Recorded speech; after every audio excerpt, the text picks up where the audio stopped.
Alright, today's video is going to be about how to lay out your forms for a sidewalk.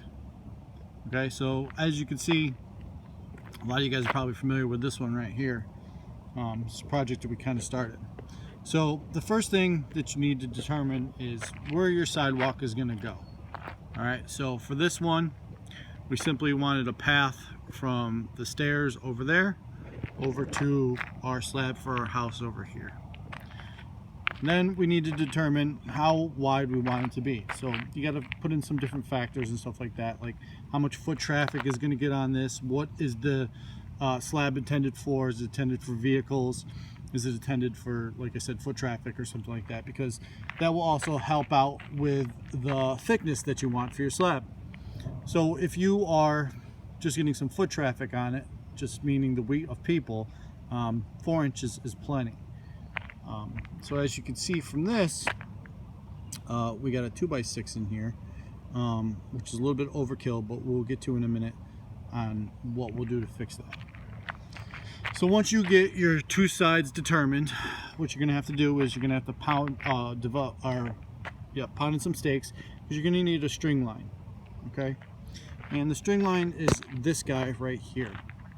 So by placing the string line in here on both sides, we can get a visualization of what it is that we've got. So we can actually look at it, observe it, and say, okay, is this what we want? Do we need to make it wider? Does this work? So some of the things that you have to decide in factoring, does this work, is you want to start thinking about the elements around it. More specifically, water, runoff, okay? So as you can see, through all this, you're going to get rain, and the rain is going to affect what you're building. Things you want to avoid are damming, meaning water running off of here and staying stagnant against your slab. Pooling, areas where the water does not move at all and just creates a puddle, okay?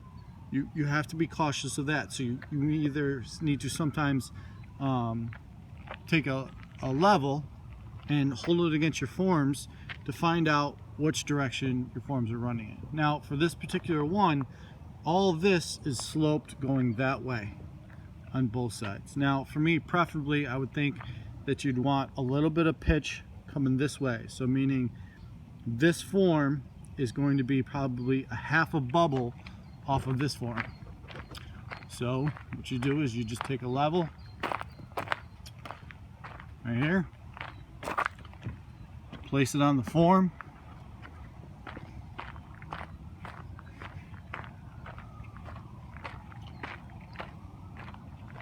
like so, and say, okay, well, what do I got here for pitch?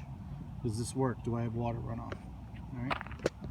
Now, once you get your string line developed, or ready to go, you can start putting in your forms. Okay. So what I'll typically do is I'll just pound stakes every so often along the line, and then come back through and screw my 2x4 into my stakes.